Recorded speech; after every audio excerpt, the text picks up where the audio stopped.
todos sabemos que tenemos un protocolo para agradecer, antes de comentar lo emocionada que estoy de regresar a una universidad que en cierto momento de mi corazón y de mi vida estuve trabajando aquí. Estoy muy emocionada de volver a Chilpancingo y de volver a mi querida Universidad Autónoma de Guerrero, ¿no? Y les agradezco que me hayan acompañado, pero antes quiero agradecer, sí, al doctor Salazar Adame por esta cálida bienvenida, a todo su equipo de colaboradores administrativos, todo lo que es logística, y sin lugar a dudas no quiero dejar de lado a la licenciada Mónica Di Pérez de CEP UNAM de Tasco, que bueno, en representación de la doctora Berta Gilader, que en este momento está en la Ciudad de México por una serie de actividades que así lo exige la universidad, no nos puede acompañar, pero para mí es un enorme placer poder ser un poco del medio de comunicadora de dos instituciones que quiero tanto, la UNAM, mi alma mater, y la Universidad Autónoma de Guerrero. Bien, dicho estas palabras, el título de la conferencia que me he atrevido a titular Los estudios de culturas prehispánicas en Guerrero va a tener como varias aristas.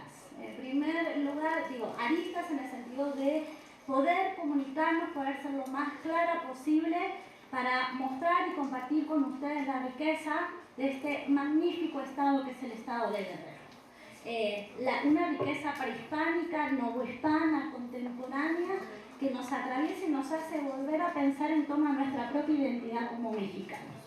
Y ustedes dirán, como mexicana, si tiene un acento sudamericano, ¿no? Terrible, ¿no? Sí, pues sí, soy argentina, pero por elección, a diferencia de ustedes, por elección soy mexicana, ¿no? Ahí sí tengo un a priori o un beneficio más. No es que solamente no nací aquí, pero sí elegí ser ciudadana mexicana y estoy enormemente feliz de vivir en México y de tener mi familia mexicana.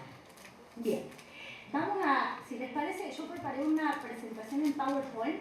Recién le comentaba al doctor que la presentación en PowerPoint, igual que una revista que traje de esta semana que salió de la revista de Arqueología Mexicana, son los, van a quedar aquí en la universidad, ¿no? O sea, esto tiene que ver, después voy a hablar de uno de los textos que tiene que ver con los gobernantes de Techan, o sea, es el último hallazgo que hay, publicado como tal, y las imágenes que tenemos son imágenes que yo tomé ya hace un tiempo, y bueno, creo que no debo ahondar demasiado, que lamentablemente no he podido regresar a muchos de los sitios, aunque sí pasamos recién viniendo de Tasco, por la Organera, por toda la zona de Xochipala, por cuestiones de seguridad, porque precisamente para ingresar para Xochipala hay un retén de los militares. Entonces, lamentablemente, las imágenes no serían lo que a mí me gustaría que hubieran sido de ayer, ¿no? O sea, si no son actuales, son los trabajos que ha hecho el Instituto Nacional de Antropología, al cual estoy adscrita como tal, y que creo que nos van a ayudar también a ubicarnos y también,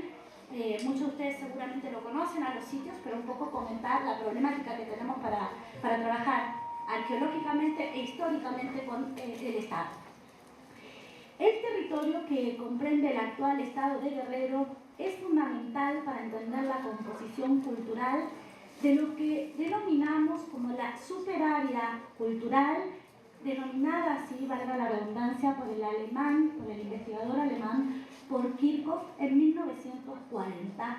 Esta definición de Mesoamérica, que posiblemente todos ustedes conocen o reconocen como tal, fue una propuesta teórica de este alemán, precisamente en la Facultad de Filosofía de Ciudad Universitaria de la UNAM. Y esta propuesta teórica, ¿sí?, de denominar Mesoamérica a esto que es parte del territorio mesoamericano y lo que va a ser la República Mexicana, Belice, Guatemala, El Salvador, Honduras, Costa Rica y Nicaragua, es una definición que hasta el día de hoy, fíjense, 2016, lo seguimos manteniendo, ¿sí? Digo esto porque hay compañeros de diferentes carreras, como comentaba el doctor, y me parece que es interesante cómo a veces las propuestas que se hacen, fíjense, estamos en 2016 y esta propuesta fue en 1940, se siguen reproduciendo sin saber que esa propuesta de organización geográfica es viable o no. Y ahora después voy a hablar específicamente para el caso de Guerrero, qué nos está pasando con esta área cultural. El estado de Guerrero y el área de Guerrero hasta hace aproximadamente 15 años no se la trabajaba de manera aislada, sino se la entendía como parte de Occidente. Y es lo que estoy mostrando en el mapa, perdón, que moleste, si puede ser el anterior, ahí está. Este es el mapa típico de Mesoamérica, ¿sí? Dividido por las subáreas culturales, por eso hablamos de una superárea cultural. Y fíjense cómo Guerrero hoy aparece aislado. Esto tiene que ver con los estudios de los últimos 10 años, porque antes a Guerrero se lo trabajaba como parte de Occidente. Los nuevos estudios que nos están dando, que Guerrero tiene una particularidad arquitectónica, estilística en cerámica, organización social, de tradiciones de códices y análisis lingüísticos, que hay que trabajarlo de manera separada a Occidente. Una cosa es Occidente y otra cosa es Guerrero, con lo que implica Guerrero. Y ahorita voy a empezar un poco a plantear esto. Si ustedes, como ustedes pueden observar, esta área cultural guerrerense se ubica entre dos áreas culturales que se consideran esenciales en el mundo mesoamericano. Estoy hablando de Oaxaca, creo que todos lo vemos, ¿o no? ¿Sí se ve atrás? ¿Sí? Ok. Oaxaca y la región purépecha, ¿sí?, de Occidente. Estoy hablando de purépecha y no Tarasco, porque Tarasco es un nombre despectivo. Si bien todos lo conocemos como Tarasco, realmente lo Tarasco es una denominación lingüística despectiva. Lo correcto es hablar de los grupos purépechas. Y también, como les decía, son tres áreas. Tenemos con lo que es el altiplano central o el centro de México. Es decir, Guerrero es un área esencial para entender las otras tres áreas culturales. ¿Y por qué me detengo en el centro?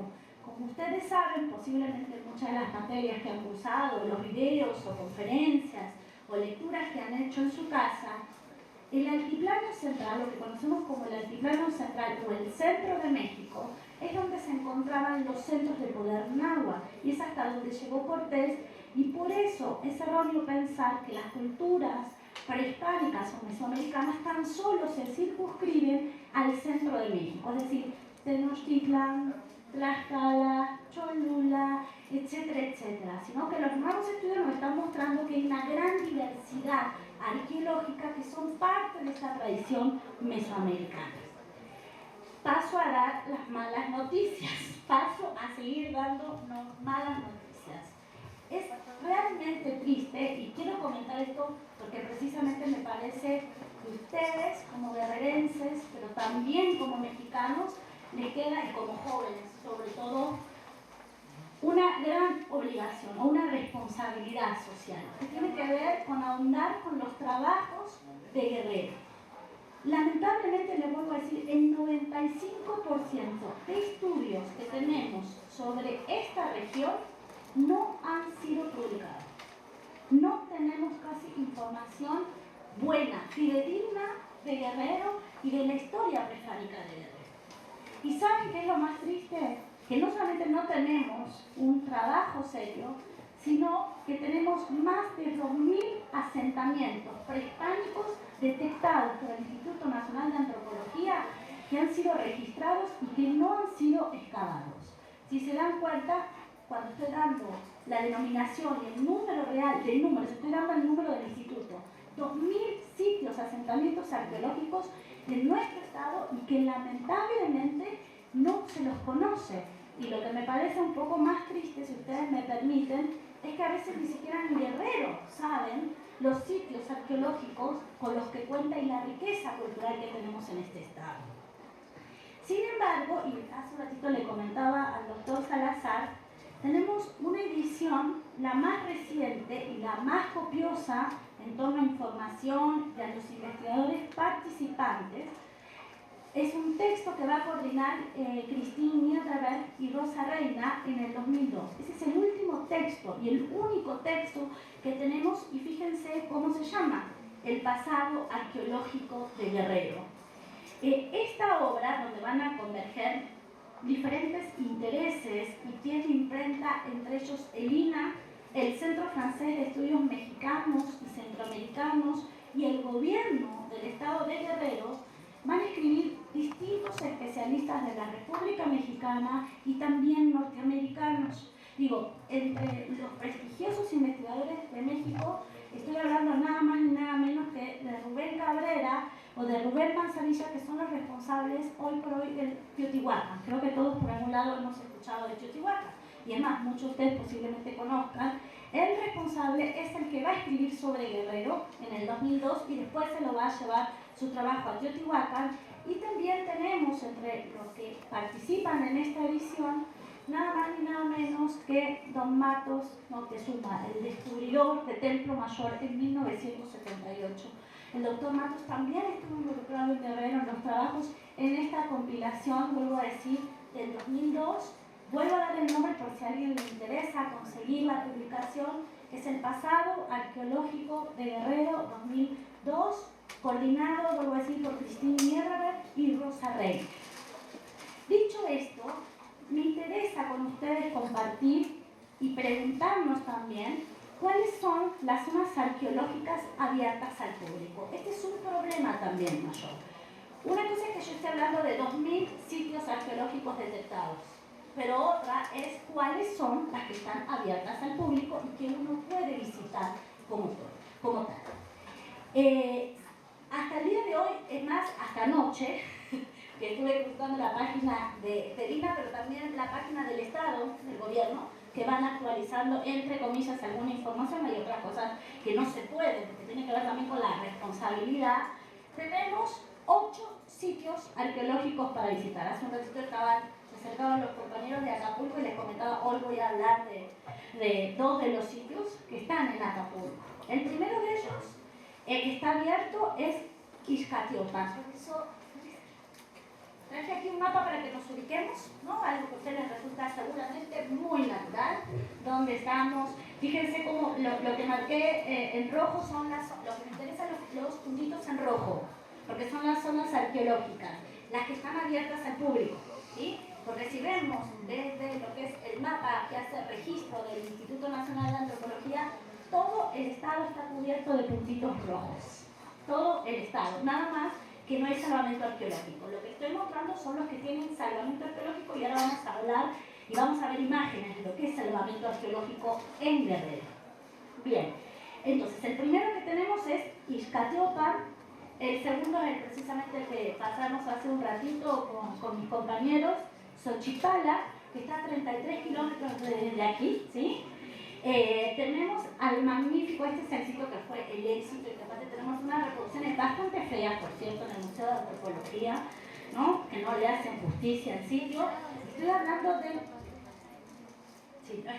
¿Sí se ve bien el mapa? ¿Sí? Bueno, igual la idea es que yo les comentaba que la presentación en PowerPoint queda para aquí, entonces el que le interese la puede pedir, la puede consultar. No es cerrado, ¿no? Esto no es que me voy con la información porque no es mi información, es nuestra información. El tercer lugar que les decía es el magnífico Teopanectlan, magnífico sitio, esplendoroso sitio, ahora lo vamos a ver, para la gente que no lo conozca es increíble el lugar de los jaguares, porque eso es lo que significa. Tenemos a Huamustitlan, Palmasola, vean los compañeros de... Ah, sí, ahí están. Palmasola, 5 de mayo, La Sabana, en lo que hoy es Punta Diamante, compañeros, ¿sí? Y ahora voy a contar poquísimo los gringos por ahí. Desde el 65 andan los gringos por ahí. Y tenemos, por último, un sitio magnífico también, que es Cuetlajuchitlan. Si se dan cuenta, y si alguno de ustedes tiene el enorme honor de hablar o de escuchar el náhuatl guerrerense, de la montaña, de la sierra, se dan cuenta que los nombres que estoy dando son en náhuatl. Son en náhuatl, ¿no? Y esto nos está pidiendo decir algo, y yo agradezco la manta esta, que bueno, porque la licenciada yo les agradezco, yo no sé si estoy para la manta, ¿no? Pero que está magnífica, lo que tenemos atrás la matrícula de tributos, ¿sí? La magnífica matrícula de tributos, donde precisamente aparecen todas las comunidades que estoy hablando y que están tributando a la Triple Alianza o Escantla-Coloya, que es Tenochtitlan. Y entre ellas aparecen estas comunidades, y por eso estas comunidades no quiere decir que necesariamente sean comunidades náhuatl, sino que fueron conquistados por los tenochcas, fueron sujetados, y por eso la denominación en náhuatl. Es decir, hay doble conquista, la conquista de los mexicas tenochcas y después la conquista hispana o española. Entonces, por eso a veces tenemos estos dobles nombres. Lo que es interesante es que en estos 8 lugares varios investigadores han practicado diversas excavaciones desde hace unos 30, 20 o 10 años. Yo veo gente muy joven, ¿no? Gente muy joven. Pero esto que estoy diciendo temporal, ustedes dirán, es un, ¿no? Cuando dicen un chico, no, es muy poquito tiempo.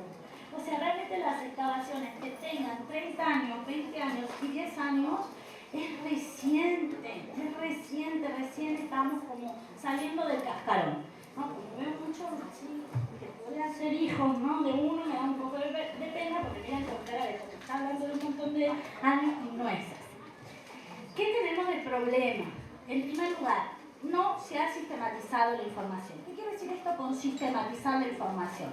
Han excavado los 8 sitios, pero no comparten una cronología. Es decir, cada arqueólogo excavó y construyó su propia cronología. Es decir, no tenemos cronología de Guerrero. No es para preocuparse porque tampoco tenemos cronología de Occidente, tampoco tenemos cronología del norte. O sea, ¿por qué? Porque la cronología, ¿dónde se hace? En el altiplano central. Ahí es donde está Tenochtitlan, ahí es donde está Teotihuacán, ahí es donde está Tolanxicocotitlán o Tula, ahí es donde está la mexicanidad, ahí sí tenemos cronología. En los otros sitios, bueno, y en el área maya, ¿no? Recuerden que el área maya es como el área glamorosa para México, ¿no? O sea, son los mayas y todo lo que implica los mayas como tal. Ahí sí tenemos cronología, pero para el resto, ni hay, no tenemos ningún tipo de acercación. ¿Qué quiere decir que no tenemos una sistematización en la información?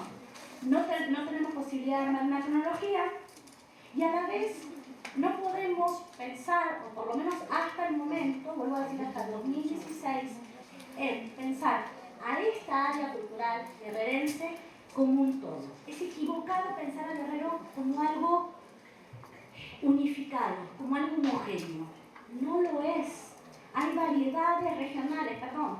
Nos dividimos en 7 regiones, si no cambiaron, no. Son 8, gracias, perdón. O sea, en 8 ya nos está diciendo que tenemos diferenciaciones, ¿no? Entre la costa, la sierra, Costa Chica, Costa... Bueno, hay una diferencia. Si lo sabemos geográficamente, lo debemos saber culturalmente. Pero ¿saben qué? Estamos en deuda. Todavía no tenemos claro esta diferenciación. Bien, esto de no tener estos elementos particulares de la región puede, o mejor dicho, podría generar, y esta es la apuesta de muchos investigadores, crear consensos en torno a horizontes culturales. Es decir, lo que estamos pensando y lo que estamos proponiendo muchos a los investigadores es pensar en trabajos comparativos y romper esta estructura típica y errónea de pensar que la superárea o el área particularmente de Guerrero tan solo es el estado de Guerrero. ¿Qué quiero decir con esto? ¿Podemos ir atrás? ¿Hasta ahora voy siendo clara o el acento sudamericano está sonando horrible? No. Después voy a hablar, porque yo soy amiga de Messi, después voy a hablar. A ver, lo que estoy hablando es de esto. Esto no es el actual estado de Guerrero. Eso es un error. Cuando hablamos de áreas culturales, cuando se divide Oaxaca, también es un error. No es Oaxaca. Es esta parte de Guerrero es lo que hoy sería Pinotepa. ¿No? Fíjense, ¿por qué? Porque las fronteras que estoy marcando son culturales, no son políticas. Pensar las cuestiones culturales en términos políticos es un error terrible. ¿Por qué? Porque parece como que cruzando la frontera o cruzando la montaña, veo una persona que hace unos años me llevó por allá, cruzando Tlapa parece que ya estamos, ¿no? Como nos dice, bienvenido a Oaxaca, bueno, ya estamos en Oaxaca como área cultural. No, es un error, es un gran error. ¿Por qué? Porque hay elementos que se comparten y las fronteras que estamos acostumbrados a hablar son en términos políticos, no culturales. Por eso hay que ser flexibles y hay que entender cómo se movilizan los grupos y cómo se movilizan las comunidades. Bien, y ahora sí, este fue como digamos, el antecedente para ahora ir a cuestiones particulares y estudios de caso que ustedes van a conocer y a reconocerse como tal. Sabemos que aproximadamente para el primer milenio, previo a nuestra era, los Estos estudios han propuesto un dinámico intercambio cultural entre poblaciones situadas en la costa del Océano Pacífico, y esto debido a la presencia de materiales cerámicos identificados dentro del complejo arqueológico que ha sido denominado Capacha. A ver, voy a empezar a mostrar imágenes y vamos a hablar y a focalizar algunos problemas. No hay uno anterior, entonces. Sí, esto no. Perdón, Mónica, ¿eh? No, eso para adelante, lo que quiero es si puede ser para acá. Tiene que haber otro mapa.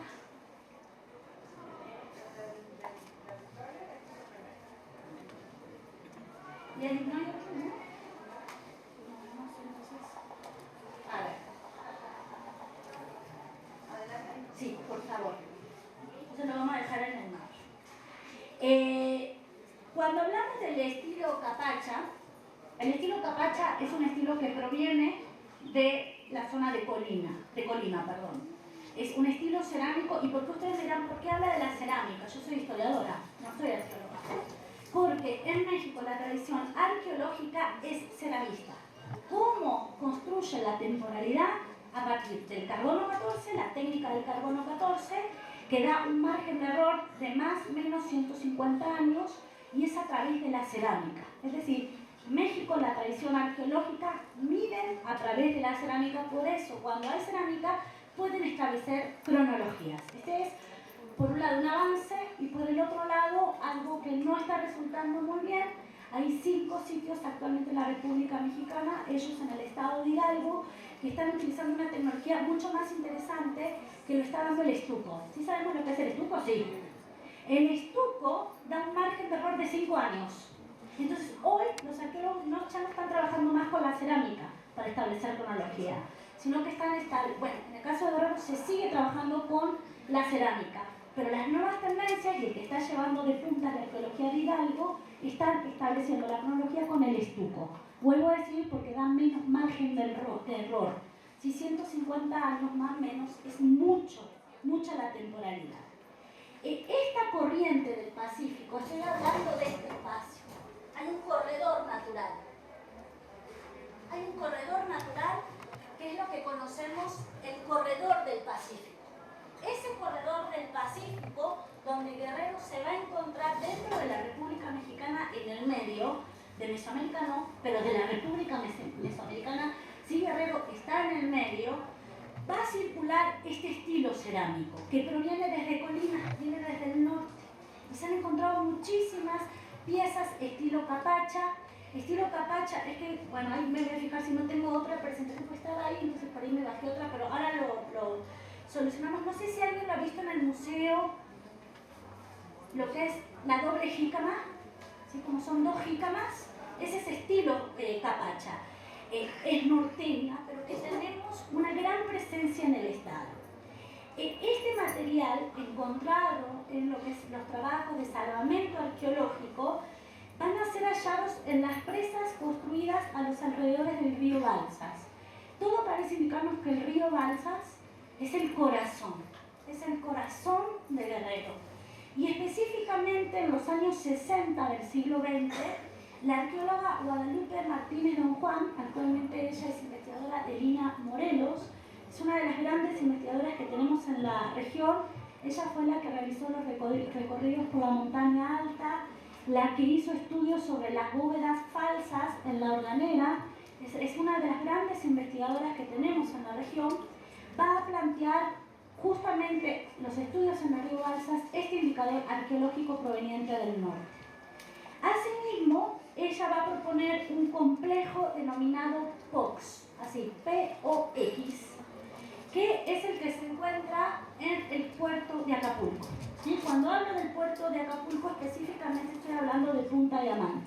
¿Sí? Ese es el foco arqueológico como tal, y ese complejo cerámico, la cerámica que se encontró en Punta Diamante, está fechada para el 2300 a.C.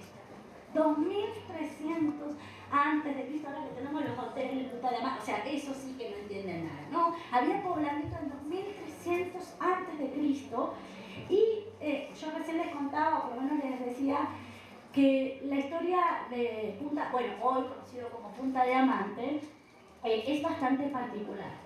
Porque en esa zona estuvo recibiendo un tiempo un matrimonio de arqueólogos norteamericanos, él bastante conocido precisamente por los estudios que va a hacer en Acapulco. Estoy hablando de Charles Crush. En 1965 se va a instalar con su mujer.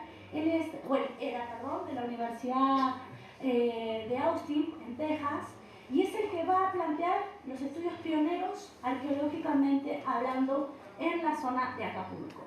Lamentablemente, por una serie de preocupaciones, sobre todo de traza urbanística, me parece que todos esto sabemos, el crecimiento desmedido del puerto, con una traza irregular, con una serie de inconvenientes, mucho de lo que tenemos de los sitios arqueológicos fueron absorbidos por la mancha urbana.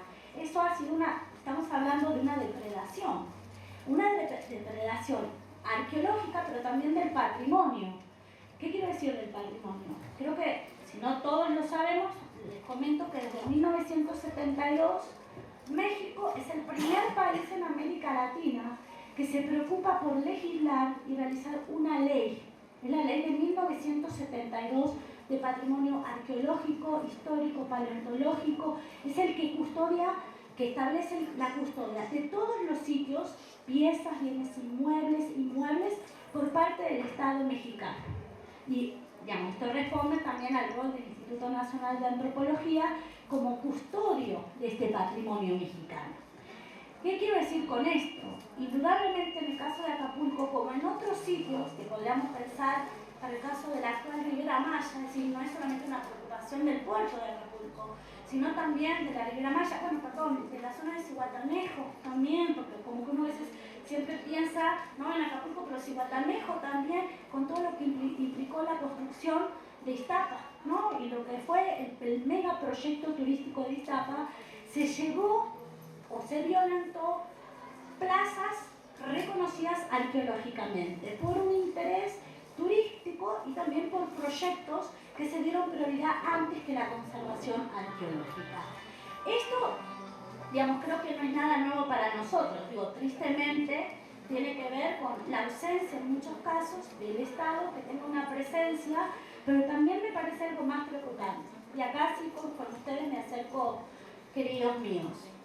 ¿Cómo actuamos nosotros como ciudadanos? ¿No? O sea, si yo estoy viendo que hay un sitio o reconozco un basamento y estoy no diciendo nada y permitiendo, por lo menos no acercándome, es difícil hacer las denuncias porque a veces no se saben los procedimientos, pero también cómo se moviliza la comunidad para decir, a ver, sí me interesa que se levante un hotel 5 estrellas porque me va a generar trabajo, porque va a generar una economía interesante y sobre todo una economía formal donde voy a tener beneficios para mi familia y mi comunidad, pero también se puede intervenir en torno a cómo juega el Estado y cómo juega nuestro patrimonio.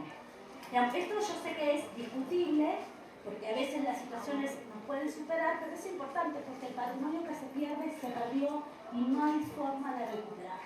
Esto es una realidad.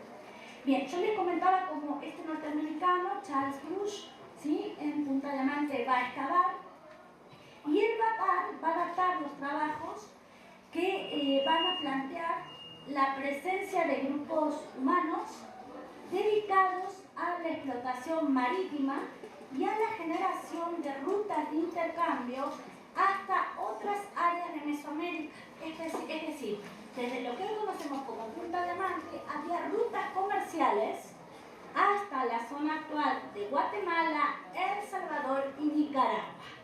Esto es fabuloso, porque es para pensar, y aparte no solamente es fabuloso para pensar, sino que tenemos una evidencia que posiblemente muchos de ustedes hemos recorrido de manera fantástica. Estoy hablando de la famosa carretera La Costera. ¿Sí? De Punta Diamante vieron que se puede uno conectar, o no, por fin pasa por diferentes comunidades, por estas comunidades negras que tenemos magníficas, zonas saleras, para entrar al estado de Oaxaca, ¿sí?, por Tultitlán. O sea, esa zona, esa ruta, esa carretera, La Costera, es una antigua ruta prehispánica que nace precisamente de lo que hoy es Punta Diamante. Es de ahí donde van a surgir la circulación de diferentes bienes, cerámica, pero también textiles, pero también alimentos que van y vienen, que se circulan como tal. son cuestiones menores, creo que es importante trabajar, y les decía, de manera comparativa. Por lo menos los sitios que tenemos más trabajo, como son los estudios en Xochipala, La Organera, que es así como lo trabajamos, Xochipala, La Organera. La Organera es el sitio arqueológico como tal, pero Xochipala es la zona. San Miguel Amuco y Teopantecuanitlán, tenemos dificultades reales. ¿Cuáles son las dificultades que estamos actualmente atravesando? Ya no son de índole de la violencia, ustedes ya están superados con la violencia. Estoy hablando de saqueo arqueológico. Hay saqueo arqueológico permanente y obviamente eso que va a enfrentarnos, que hay precarias condiciones de continuidad en los trabajos. Como hay saqueo, cuando se hacen los trabajos de campaña, los famosos trabajos de campaña, difícilmente después se puede ahondar en la excavación. ¿Por qué? Porque lo que excavaron se saqueó, se movió la tierra, hay intervención humana y por lo tanto ya no se puede interpretar. Ese es un problema. Ahora sí, vamos entonces a entrar por primera, o por lo menos para hablar de Teopantecuanitlán. Está ubicado, ¿sí?, en el municipio de Copali. ¿Sí? Este sitio va a ser, entre comillas, descubierto. Digo descubierto porque los sitios, pensamos de que son descubiertos, tiene que ver con prácticas coloniales. Los sitios están. Que nosotros no los topemos no quiere decir que esté descubrir, que tiene que ver con este debate también, que creo que por ahí algunos de ustedes, los historiadores, han trabajado en torno a la figura de don Edmundo Gorman, es uno de los cementos mexicanos, uno de los creadores de la Universidad Nacional de la Autónoma de México, donde dice, a ver, tiene un libro exquisito de él, que se llama La Invención de América. A ver, América existía como tal. Que hayan llegado no quiere decir que nos descubrieron, ellos nos descubrieron a nosotros sabíamos quién éramos. Esto pasa lo mismo con los sitios arqueológicos, esta idea de descubrir. ¿Por qué descubrir? Los sitios están, uno se los topa, los denunciamos. La palabra técnica es se denuncia, ¿no? Denunciar no tiene que ver la carga negativa, denunciar es tomar registro que sea oficial. Este sitio va a ser denunciado, es decir, va a aparecer registrado por primera vez en 1983. 1983. Los arqueólogos han propuesto 5 etapas de ocupación que va a abarcar aproximadamente del 1400 a.C. hasta el 800 a.C. una reocupación ritual, y digo una reocupación ritual porque precisamente Teopantecuanitlán está asociado al lugar de los jaguares. Sí. Ustedes se habrán disculpado los problemas técnicos que tenemos, pero es parte de, ¿no? Miren esto. Esta cosa, ustedes están viendo el mero, porque el chafa está en el Museo de Antropología, que es una porquería, ¿no? O sea, los colores mal utilizados, ¿no? Es una exquisitez. Es una pieza que es un jaguar. Esto es un jaguar, tiene que ver, por eso estoy hablando de una reocupación ritual. Es decir, los que están en este espacio, los que están en este sitio, no son cualquier persona, son gente importante, son gente posiblemente especialistas religiosos. Especialistas religiosos es la palabra correcta para hablar de sacerdotes. Para el mundo prehispánico no hablamos de sacerdotes, hablamos de especialistas religiosos que tienen otro tipo de carga política, simbólica, social. Bueno, este sitio sí sabemos que se consolidó como uno de los principales distribuidores de bienes provenientes de la costa. Sí, además de contar con una arquitectura monumental, que el exponente o el ejemplo más impresionante es el juego de pelota. El juego de pelota y esta pieza como tal. En 2002, la doctora Niederberg va a excavar el complejo habitacional que veíamos antes. Perdón que voy y vengo, pero me parece que nos ayuda a no ir y venir. Este complejo habitacional es el que va a ser excavado en el 2002 y va a encontrar evidencia, una evidencia contundente del traslado de materiales de concha de la región, es decir, del Pacífico, de Punta Diamante, de la costa para ser intercambiado hacia el altiplano central, específicamente hacia el sitio que hoy conocemos. El nombre es Novohispano, estoy hablando de Tumba, en el actual Estado de México. está muy cerquita de Teotihuacán. El nombre correcto prehispánico es Otompan, ¿sí? Otompan significa el lugar de los otomíes. Es el lugar de los otomíes. Es decir, los otomíes y esta gente, que no sabemos quiénes son, porque étnicamente no sabemos quiénes son, había contacto, había vinculación. Estamos hablando de más de 1000 kilómetros de diferencia. Y hay un intercambio asiduo, tenemos aparte rutas comerciales, y esas rutas comerciales, la propuesta que cuando uno conoce el territorio se da cuenta la importancia que tienen los cauces de los ríos. Es a través de los cauces de los ríos donde se establecen las rutas de intercambio y que indudablemente nos va a permitir entender o reconstruir cuál es el punto de contacto. Es decir, sabemos que el punto inicial es Teopanicuanitlan, va a seguir o van a avanzar hacia Zazacatla, ¿sí? Lo que es al sur de la ciudad actual de Cuernavaca, y van a también, no solamente desde Cuernavaca, entrar a la cuenca de México para conectarse con Otumbas, que es al lado poniente, sino que también ahí se va a abrir un camino que es en automático, conociendo la geografía.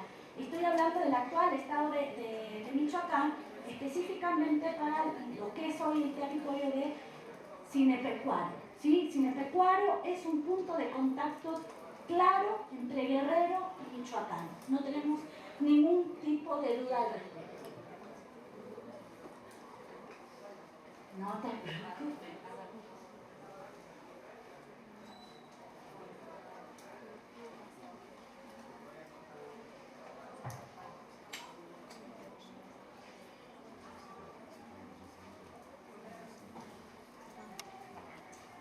Ahí está el dibujo.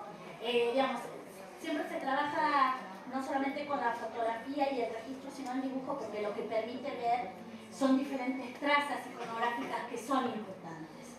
Este exquisito monumento jaguar es un gobernante. Lo que se está representando aquí es un gobernante. Tenemos, bueno, voy a hacer parejo para que, como hay gente de sociología de diferentes carreras, como más didáctica y no quedarme con cuestiones técnicas, tiene un tocado, ¿sí? Un tocado, y en el centro del tocado, esto que lo llamamos Cruz de San Andrés, que se va a repetir, fíjense, en el pectoral. La Cruz de San Andrés es sumamente importante, aparece por primera vez, por lo menos los estudios decían, en el sitio de la Venta, actualmente en Veracruz, pero ¿qué creen? Que estábamos equivocados. Donde aparece por primera vez es aquí en Guerrero, y es en este sitio, con la cronología que les acabé de dar. Es la primera vez que aparece la Cruz de San Andrés, que aparte significa el axis mundi, tiene que ver la división del espacio como la milpa en 4 partes, el cruce energético del arriba y del abajo, eso es lo que está significando la Cruz de San Andrés, que están siempre presentes en iconografía asociadas a gobernantes. A cualquier gobernante, no, a gobernantes importantes que están asociados, como ustedes pueden ver, a el jaguar. ¿Por qué el jaguar? Porque cuando hablamos de gobernantes en Mesoamérica, el sinónimo de su animal, el nahual, es siempre un jaguar. ¿Y por qué creen que es un jaguar? Porque el gobernante tiene las mismas capacidades que el jaguar. ¿Cuándo caza mejor el jaguar? De noche. Siempre caza mejor de noche, porque tiene esa posibilidad de ver. Y esta es la metáfora del gobernante. El gobernante ve lo que los otros no pueden ver. Esta es la metáfora del jaguar. Y por eso lo vemos. Una estética que les pido un poco como de paciencia, de apertura, que tiene que ver con los ojos estrábicos. Esto tiene que ver también con una de las bellezas del sudeste, cómo va a influir los gobernantes, los alachmini, los famosos gobernantes mayas, cómo modifican la deformación craneal. El ser estrábico era un indicador de belleza. ¿De quién? De la nobleza. Solamente los nobles tenían la posibilidad de tener esta capacidad, digamos, esta estética estrábica. Tiene, fíjense, la boca, una boca muy extraña, ¿no? ¿Sí o no? Sí. Bueno, esa boca lo que está reproduciendo es la fauce del jaguar, pero algo más importante, la cueva, una cueva. Es decir, la cueva son metáforas mesoamericanas para explicar. En primer lugar, el útero materno. La cueva es sinónimo de útero materno. Segundo, la cueva es el lugar que permite la conexión entre nuestro plano terrestre, que es el que vivimos, con un plano mucho más problemático y complejo. Estoy hablando del inframundo. Es a través de las cuevas, y hasta el día de hoy muchas comunidades reutilizan las cuevas con diferentes prácticas y con diferentes especialistas, porque la cueva es un lugar liminal, es decir, fronterizo entre estatus de espacios diferentes. Por eso son tan peligrosas. Peligrosas en el sentido de que hay que estar preparado, hay que tener determinadas características, es decir, haberse preparado 15 días, 10 días antes para poder entrar a una cueva, porque tiene que ver con un cambio de estatus en el cuerpo, en la esencia corporal del ser humano. Que hable y que nos esté manifestando, no solamente la boca, sino como la cueva nos está diciendo el nacimiento de su linaje.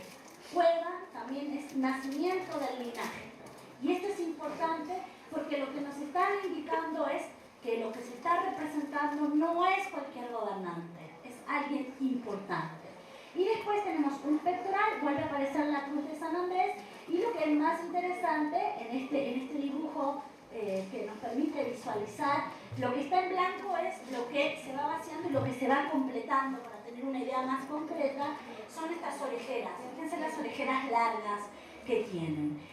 A este tipo de iconografía se la llama, yo creo, por lo menos de manera muy respetuosa con mis colegas, pero yo no lo comparto totalmente, de influencia olmeca, es decir, la influencia de un estilo iconográfico olmeca hacia la región.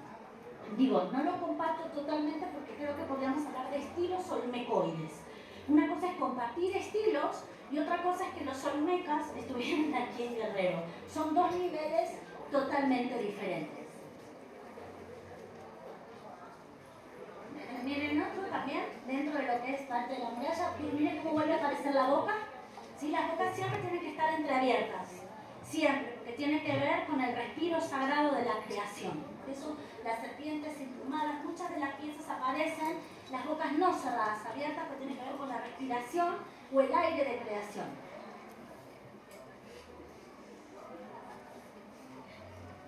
Bien. Como estoy tratando de ser ordenada, como voy a hablar de todos los sitios, como a cada uno darle un equilibrio, ¿sí? Y un esquema por lo menos interesante para que ustedes se acerquen. El siguiente caso, que es el que acabamos de pasar, ¿no? Es el de Xochipala, o como lo conocemos realmente como la organera Xochipala. ¿Sí? Estas son las piezas de los colegas de arqueología. Quiero decir una salvedad. Los sitios no se encuentran así. Esto es reconstrucción de salvamento. ¿Sí? Los sitios no se encuentran así. Lo que es parte de la reconstrucción que hace salvamento. Es más, no es que solamente en el estado de Guerrero se hace reconstrucción. Todos los sitios arqueológicos se hace reconstrucción porque la responsabilidad del INAH, entre otras cuestiones, es difusión a la comunidad, difusión al pueblo mexicano, es parte de la responsabilidad y está dentro de la Constitución vigente de nuestra República. Entonces los sitios se reconstruyen porque tienen un fin turístico. ¿Sí? Es muy diferente a la arqueología norteamericana o la arqueología alemana, ya la prestigiosa, o la francesa. La arqueología mexicana se reconstruye. ¿Sí? Por eso a veces hay que tener cuidado, sobre todo con los falsos profetas de la arqueoastronomía, cuando dicen, es que está orientado a ver, no, hacer una reconstrucción, ¿no? O sea, siempre son aproximados, es para tener una idea, pero no son datos científicos puros como tal. El que más ha trabajado el sitio a nivel iconográfico ha sido un investigador, un historiador del arte italiano, él se llama Carlo Bray, que va a definir a este sitio a partir de las figurillas antropomorfas que encontró, y va a encontrar, al igual que lo que compartimos ambos, un estilo olmecoide en la región. Sin embargo, la datación posterior la va a fijar en una temporalidad del 900 a.C., por lo que hace discutible que estas figurillas del sitio tengan una mayor profundidad de lo que pensábamos. Es decir, cuando dividimos a nivel temporal siempre decimos preclásico, clásico, posclásico. ¿No? Esta es la división tripartita simple. Hoy sabemos que esa división preclásico, clásico y posclásico no nos está resolviendo mucho de los problemas. ¿Por qué? Porque cada centro va a tener su propia temporalidad, y más en el caso de Guerrero, cuando no tenemos temporalidades, no sabemos dónde ubicar a los sitios. Sabemos también que, y uno de los elementos más claros cuando uno habla, cuando a mí me toca hablar del Estado Guerrero en la Ciudad de México, hay algo que todo el mundo sabe y todo el mundo se impacta, que lo sabemos y que tenemos una presencia constante. Y tiene que ver con el complejo cultural más característico de Guerrero. Estoy hablando del estilo Mezcala, ahora que también pasábamos. El estilo Mezcala es como la carta de presentación, ¿no? Digo, es bueno, pero también es malo porque parece que todo es Mezcala. No, no todo es Mezcala. Mezcala es muy importante, pero también... Estas son las bóvedas, las falsas bóvedas que les comentaba. ¿Sí se acuerdan hace un rato? Con la doctora Juan que planteaba, ella es la que hace la investigación de estas falsas bóvedas. Se les dice falsas bóvedas porque no tienen ningún tipo de utilidad arquitectónica como tal, tiene que ver con una cuestión estética. Por eso las conocemos como falsas bóvedas. Cuando hablo del estilo Mezcala, ¿sí? Siempre encontramos un punto de referencia que es a las orillas del río Mezcala. Yo sé que para ustedes es una obviedad, pero imagínense que para mucha gente en la República Mexicana hablar del estilo Mezcala es como, ok, pero ¿y dónde está? ¿No? ¿Sí? A orillas del río Mezcala, y tenemos una ubicación temporal del 500 a.C. Sobre todo hay dos piezas características de piezas que se van a repetir. Primero, máscaras. Las máscaras mezcladas y las figurillas. Que si yo no recuerdo mal, pues aquí está la siguiente, y si no, puede ser, no, esto es, no, lo dejamos ahí y tiene que aparecer, espero que al final. Lo que es interesante para pensar es que también junto con las esculturas y las máscaras que son famosas en los diferentes museos del mundo, el estilo Mezcala es la mejor carta de presentación. Tenemos, ¿sí?, otro tipo de vasos cerámicos que son los que llamamos la técnica de engobe jaspeado. Este tipo de vasos siempre van a ser, ahí están, ay, gracias, ahí están. Yo le estoy diciendo, estoy así, tranquilando, a ver qué me pasó, pero no, ahí está. Creo que las conocemos, ¿o no? ¿O no? Sí, sí las tenemos que conocer. Aparte siempre aparecen en sitios cuando en la misma se trabaja, aparece, salta. Bueno, no enteritas a veces, ¿no? Hay de diferentes trabajos, es una técnica, son magníficas. Y si yo no me recuerdo, atrás puede ser que sigan, miren, ahí tenemos más. Fíjense las figuras antropomorfas, ¿no? Que era lo que les estaba diciendo. Masculinas, ¿no? Acá aparece claramente identificación sexual. No siempre aparece identificación sexual. El que tenemos a la izquierda es una mujer, el de la derecha es un hombre. Miren cómo aparecen los ojos rasgados, ¿no? Lo que conocemos como los ojos estilos almendrados. Esto cuando las primeras piezas que empiezan a aparecer, que aparte aparecen en contextos funerarios en Tenochtitlan, las famosas cajas de ofrendas que se van a encontrar a partir de 1978 en Templo Mayor, muchos las asociaban y se las mal llamaban como figurillas chinescas, ¿no? Por los ojos rasgados. Sabemos que los ojos rasgados no tienen que ver con la presencia asiática en el territorio. Digo, esto no es una ironía. A principios del siglo XX, cuando se hacen el hallazgo de las famosas cabezas colosales en el actual estado de Tabasco, que aparecen con rasgos negroides, como las veíamos en las imágenes anteriores, los ojos, las bocas grandes, se lo asoció de una posible migración de África en el mundo prehispánico hacia América. También otra propuesta de que habían venido del mundo asiático, del continente asiático a nuestro territorio. Hoy sabemos que eso es una falacia, ¿no? Que lo que realmente tenemos son otro tipo de indicadores estéticos y que tenemos que pensar aparte, ¿qué está representando estos ojos almendrados? Que tiene que ver con la técnica. Imagínense trabajar esta técnica, es una técnica perfecta. Acá no había láser, es piedra, ¿no? Entonces, esto estamos hablando de un grado de exquisitez, pero algo más importante, de un grupo de especialistas altamente capacitados que están produciendo estas piezas que hoy nosotros decimos arte, pero no es arte, no fueron producidas como arte, sino fueron producidas para un contexto ritual. Sí, estamos hablando que si tenemos este grupo de especialistas que pueden hacer esto, estamos hablando de que es una población que se mantiene comiendo todos los días. Es decir, si tienen resuelto la comida, pueden desarrollar desarrollar otro grado de especialización. Si no tenemos resuelto la comida, no vamos a poder tener grandes especialistas de arte, cultura, religión. ¿Por qué? Porque hay que resolver la comida todos los días. Eso, fíjense lo que nos puede informar una pieza, lo que nos puede contar una pieza. Más allá de la cuestión estética, sí, magnífica, es divina. Sí, pero ¿qué me está diciendo de esa sociedad? El que hizo eso, ¿qué me está contando? Me está contando que es una sociedad que tiene resuelto el pan de cada día y que por eso se le permite ir a buscar el material. Bueno, trasladarse a buscar el material y después traerlo, tener talleres especializados para poder trabajar, y estas piezas sirven de ¿qué? De intercambio, que era lo que les estaba contando, con el actual Estado de México, con la zona de Oaxaca, con la zona de Colima. Por eso lo encontramos en diferentes lugares. Es más, yo en junio estuve trabajando en Costa Rica, en el Museo de Jade, y me las encontré. Claro, pero es la ruta del Pacífico, ¿no? La circulación es permanente. Ok, miren, estas tenemos ahí, bueno, aparte hay combinación de nácar y obsidiana, ¿no? Combinación de nácar y obsidiana.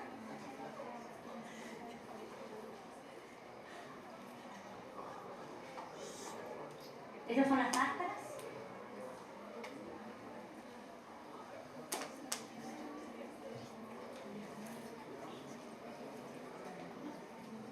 Miren lo que es este trabajo, ¿no? De la máscara, lo que puede proyectar, ¿no? O sea, lo que proyecta una máscara, con muy poca técnica, pero sin embargo la expresión es elocuente. Miren esto. ¿Sí? Las marcas, estas marcas que yo también tengo, estas marcas son de años, ¿sí? Y siempre lo están marcando, que están poniendo énfasis a tener años. Una persona grande es una persona que tiene sabiduría, por eso siempre cuando son ancianos se los representan con muchas arrugas y tiene que ver asociado a la sabiduría. Miren, este es el blanco granular. Cuando aparecen estas piezas, en el caso de la panera, de los sitios que estoy hablando, siempre aparece este tipo de cerámica.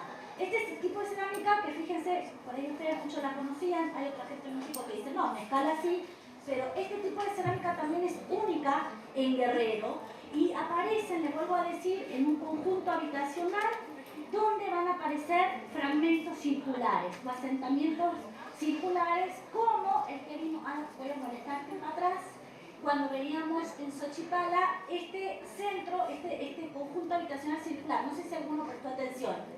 Vieron que había una cuestión circular. Lo circular siempre está asociado al viento, al jeta, y aparecen en conjuntos circulares, esto también circular. Bien, otro de los sitios que...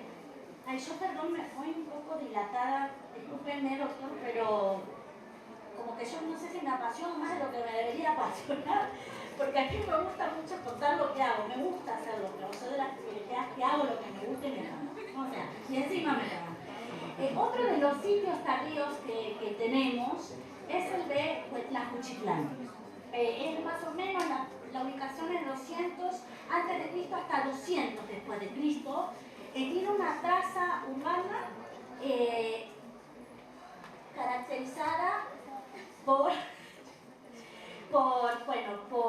calles, porque tiene tumbas fechadas, porque es la de la bóveda falsa también que podemos ver.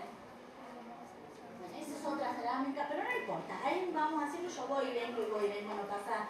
Gracias, licenciada, que la estoy un poco volviendo loca, así que vamos y venimos.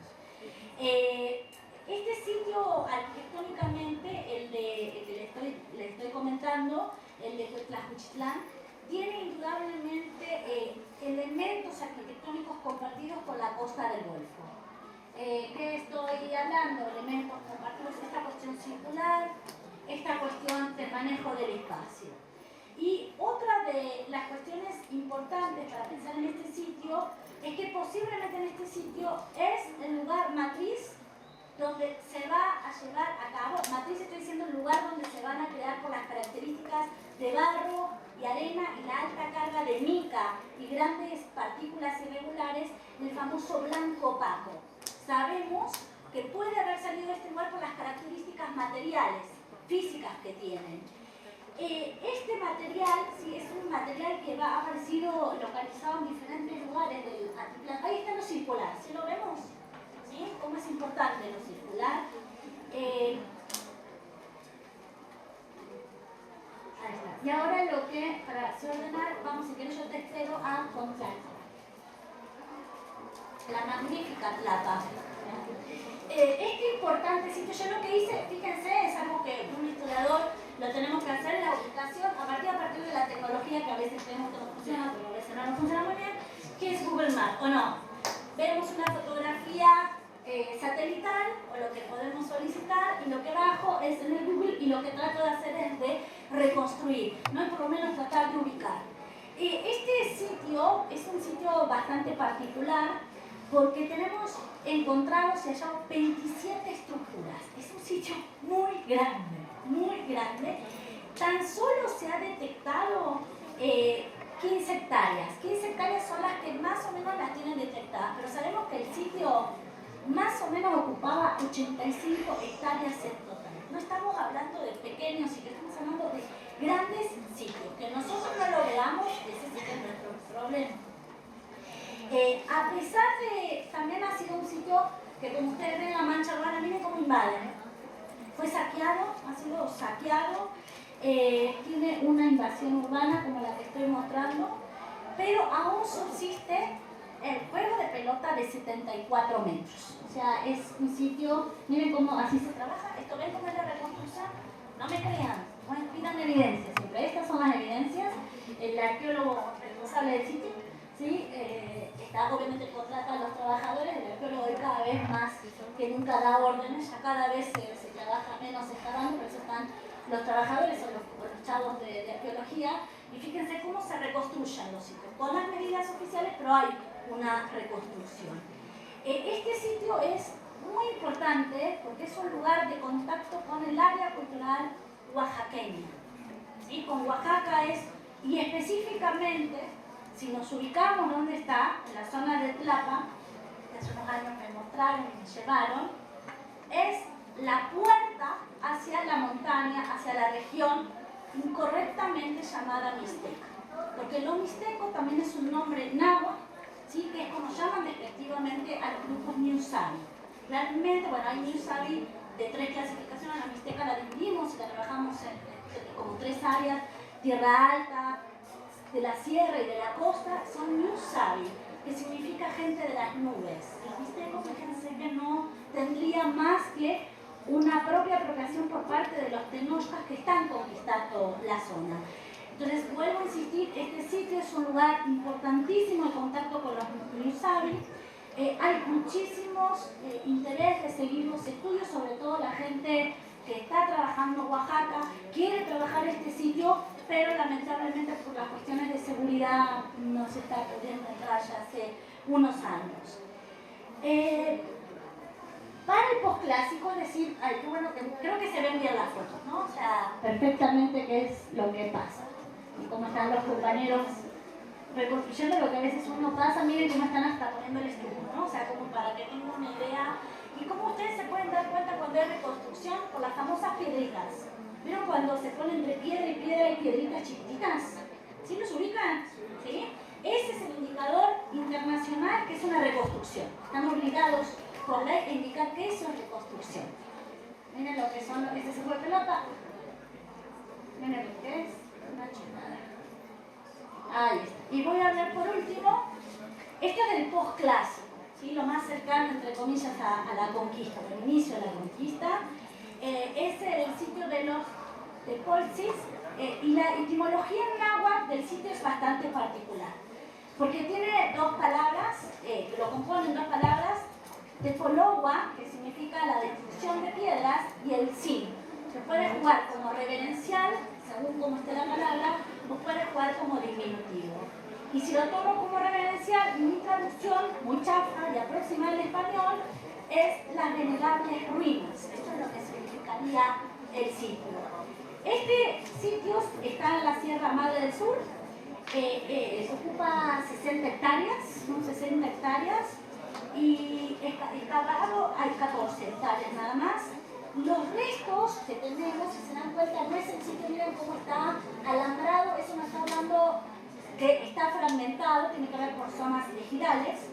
Está compuesto por terrazas, lo que estoy mostrando, terrazas, basamentos, y aproximadamente lo ubicamos en el siglo XIII después de Cristo. Digamos, este es el momento de surgimiento. Posiblemente el grupo que pobló a este sitio es los Cohuiscas. Los Cohuiscas, que es más lo que menos sabemos que lo que realmente sabemos, sobre todo porque en las fuentes documentales novohispanas hablan, ¿sí?, de que los Cohuiscas es los pobladores que están tributando a Tenochtitlán. Luego la matrícula de Tenochtitlán. La matrícula de Tenochtitlán está dando esa información. Y específicamente podemos ver que el sitio no es... Así es como se encuentran los sitios. Así. Así. Sabemos que tiene un centro ceremonial importante con escalinatas. Esta plataforma sigue 3 metros de alto, tiene muros habitacionales y es un sitio muy importante y relevante para pensar la relación con Tenochtitlán. Bien, y ahora sí, para cerrar. El último sitio, si se dieron cuenta, es de los 8, ¿no? Y cierro con Huamuxtitlán, ¿sí? Está ubicado al margen del río Tlapaneco, ¿sí? También es un sitio, la reconstrucción es total, fíjense, ¿no? Impresiona un poco. Es un sitio de contacto importantísimo con los ñusabi oaxaqueños y también con los ñusabi poblanos. Nos olvidamos que aparte de los ñusabi mal llamados mixtecos no solamente están en Oaxaca, sino también están en Puebla. Se encuentra muy próximo, lamentablemente, al igual que otros sitios, a poblados urbanos. Entonces, también la mancha urbana se lo ha comido. Lo que estamos viendo, miren, la evidencia es, o no, miren atrás cómo está la población y cómo invaden el sitio. Eso que ponen el alambrado es para darle protección, pero las casas que están ahí están construidas sobre el sitio arqueológico. Sobre el sitio arqueológico. Sabemos que en la etapa superior, el basamento que estábamos viendo estuvo compuesto por 5 cuerpos escalonados y que va a ser removido para llevar a cabo, para hacer construida la iglesia local. Esto es muy común, muy común, que se desarman los sitios prehispánicos para construir las iglesias. No solamente en Guerrero, sino en Veracruz, en Puebla, estoy pensando en el caso de Quetzala, siempre nos sucede esto. Y lo que es interesante, bueno, la iglesia que tenemos ahí también es importante, es una iglesia del siglo XVI. Es una iglesia del siglo XVI, importantísimo para todos nosotros, y sabemos que lo que conocemos como Huamuxtitlán, realmente el nombre correcto era Xohualtepec. ¿Sí? Esto aparece en Escovis, en Mendoza y en la matrícula de tributos, y que era parte de los dominios mexicas. Bien, ahora sí para cerrar y que pasemos si quieren a preguntas, comentarios, insultos les pido que no, por favor. Los vestigios arqueológicos de Guerrero son numerosos y de distinta naturaleza, como he tratado de mostrar esta tarde con ustedes. Prácticamente cubren todo el estado, y donde hay poblaciones actuales es casi seguro que encontremos antiguos restos materiales debajo de ella. No siempre, nunca es en automático, no es una fórmula automática, pero en general sí aparecen. También sabemos que hay sitios que fueron habitados en los siglos previos y se abandonaron para perderse en la memoria histórica de nuestros pueblos originarios. Nuestros pueblos originarios son los que mantienen esta memoria. A lo largo de los últimos 100 años de estudios arqueológicos en este estado, se han hecho intentos por comprender, a veces de manera incorrecta, pero sobre todo describir características particulares que tienen las distintas culturas que se distribuyeron en el actual estado de Guerrero. Y vuelvo a enfatizar en esto, las distintas culturas, no es una cultura, son distintas culturas guerrerenses. Entre ellas, la olmeca, teotihuacana, mixteca, zapoteca, tolteca, mexica, purépecha, sin mencionar a otras más difíciles de definir, que son muy particulares, como lo que es la cultura mexicana, lo que es la cultura huitlateca, la xote, la tlapaneca, y las demás que han sido lamentablemente perdidas a través del registro de la lingüística y que se registraron de manera muy somera en el siglo XVI. Muchísimas gracias por la paciencia, por el tiempo y escucho preguntas, comentarios. Para mí ha sido un enorme placer, doctor, estar aquí y agradecerles esta tarde aquí en Chiapas.